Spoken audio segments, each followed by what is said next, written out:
नमस्कार, एक मत पोस्ट में आपका स्वागत है। मैं हूं सर्वेश टुकरा। इस वक्त मैं हांसी के श्री कृष्ण प्रणामी पब्लिक स्कूल में हूं और लॉकडाउन के बाद में स्कूल कैसे एजुकेशन को रन कर रहा है इसके बारे में जानेंगे। मेरे ठीक पीछे प्रिंसिपल का ऑफिस है। प्रिंसिपल साहब से बातचीत करेंगे और मैनेजमेंट के जो मेंबर्स हैं, चेयरमैन हैं, उनसे भी जानने की कोशिश करेंगे स्कूल को क्या दिक्कतें आ रही हैं, किस तरह का बदलाव वो लेके आए हैं और लॉकडाउन का प्रभाव क्या है। इन तमाम चीज़ों पर आपको अवगत कराएंगे। इस वक्त मेरे साथ श्री कृष्ण प्रणामी पब्लिक स्कूल के चेयरमैन हैं राजपाल यादव। उनसे जानेंगे स्कूल में स्थिति क्या है, एजुकेशन को लेकर क्या पैटर्न अपनाया है। राव साहब, स्कूल में लॉकडाउन चल रहा है सभी जगहों पे, तो शिक्षा का जो पैटर्न है आपके स्कूल में किस तरह का है? डिजिटल हो गए? सर्वेश जी, सबसे पहले मैं एक मत पोस्ट के सभी लाखों दर्शकों को श्री कृष्ण प्रणामी परिवार की तरफ से सभी को प्रणाम करता हूं और साथ ही आपको बधाई देता हूं कि आपने बिल्कुल निडरता से, निष्पक्षता से जो एक एक खबर को पब्लिक तक पहुंचाया है, उसमें आप बधाई के लिए पात्र हैं। आपको मैं बधाई देता हूं। रही बात स्कूल की व्यवस्था की, एक वैश्विक महामारी पूरे वर्ल्ड लेवल पे आई और सबसे ज़्यादा जो प्रभाव पड़ा वो स्कूलों में पड़ा, क्योंकि बच्चे ऑनलाइन शिक्षा ले रहे हैं, डिजिटल ऐप से शिक्षाएं ले रहे हैं, लेकिन वो ग्रामीण अंचल के अंदर हमारी नेटवर्किंग इतनी अच्छी नहीं है ताकि उन बच्चों तक हमारी टीचर्स की सीधी पहुंच जाए। डिस्टर्बेंस है। व्यवस्था हमारे प्रिंसिपल सर ने अच्छी की है। सभी स्टूडेंट्स हमारी ऐप से जुड़े हुए हैं। मोटा मोटी कोई एक आध बच्चा रोया होगा जो हमारे सेटअप से दूर रहा है। और ये नए सेशन में स्वामी सदानंद जी महाराज, जिन्होंने काफ़ी स्कूलों की स्थापनाएँ की है, श्री कृष्ण प्रणामी जन कल्याण ट्रस्ट की तरफ से सैकड़ों गौशालाएँ हिंदुस्तान के अंदर हैं और इनका मेन उद्देश्य है गरीब कन्याओं की शादी करना, विकलांग कैंप लगाना। ये उद्देश्य है। ये इनकम के लिए स्कूल स्थापित नहीं किए गए। हमारे स्कूल की भी यही व्यवस्था थी। अब नए सेशन में स्वामी जी का बड़ा आदेश था कि इस स्कूल का प्रत्येक बच्चा, आप स्विमिंग पूल बनाइए, तैराक हो, आप तीरंदाजी शुरू कीजिए, हमारा हर बच्चा तीरंदाज बने।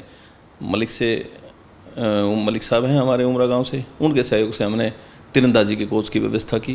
स्केटिंग का ग्राउंड हमने स्पेशल तैयार किया था ताकि हमारे स्कूल का हर बच्चा स्केटर बने। स्विमिंग पूल इतना अच्छा बनाया था ताकि कृष्ण प्रणामी स्कूल का हर बच्चा अच्छा तैराक बने।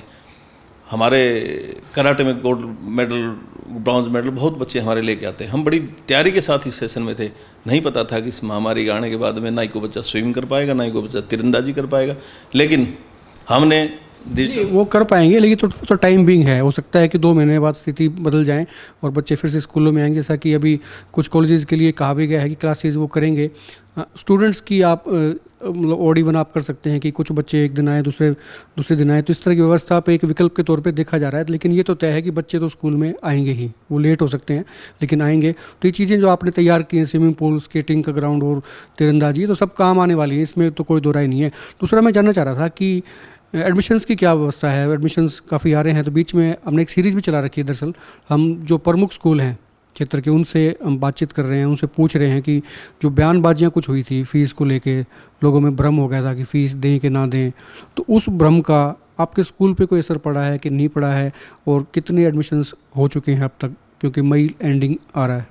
देखो, हरियाणा सरकार के हिदायत अनुसार कि सिर्फ और सिर्फ सभी प्राइवेट सेक्टर के जितने स्कूल्स हैं वो अपनी ट्यूशन फीस लेंगे। उसी के आधार पे हमने सभी टीचर्स ने हमारे ने स्टूडेंट्स को मैसेज कन्वे कर दिया था कि आप अपनी ट्यूशन फीस जमा करवा दीजिए।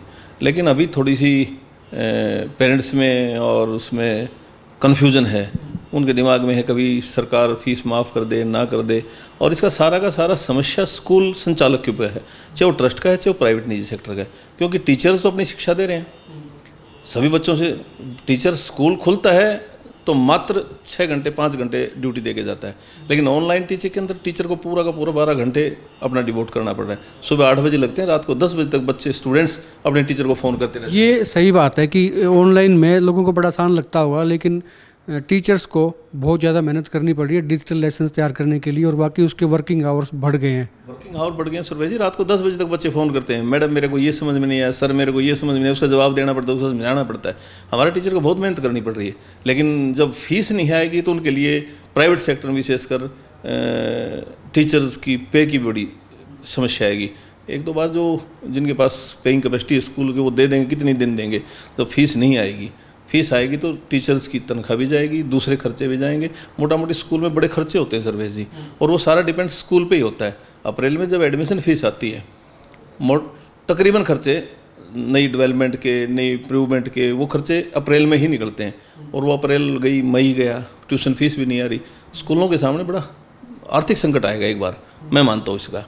और पेरेंट्स से भी मेरा निवेदन है कि जो किसी स्कूल में पढ़ता हो, ऑनलाइन अगर पढ़ रहा है वो, तो उसको अपनी ट्यूशन फीस स्कूल में जमा करवा देनी चाहिए, ताकि स्कूल संचालक द्वारा, स्कूल मैनेजमेंट द्वारा स्कूल अध्यापकों की समय पर पे दीजिए। मुझे सुनने में आया था कि आपके स्कूल में क्रिकेट का ग्राउंड भी तैयार हो रहा है और एक क्लास लेवल का तैयार हो रहा है, जिसमें बाकायदा पिच और कोचेज होंगे। तो ऐसा किसी स्कूल में मैंने अभी नोटिस नहीं किया था, तो ये बन चुका है क्या? क्या इसका रहेगा, इन्फेरी क्या रहेगी? कितने बच्चे एक वक्त में क्रिकेट खेल सकेंगे?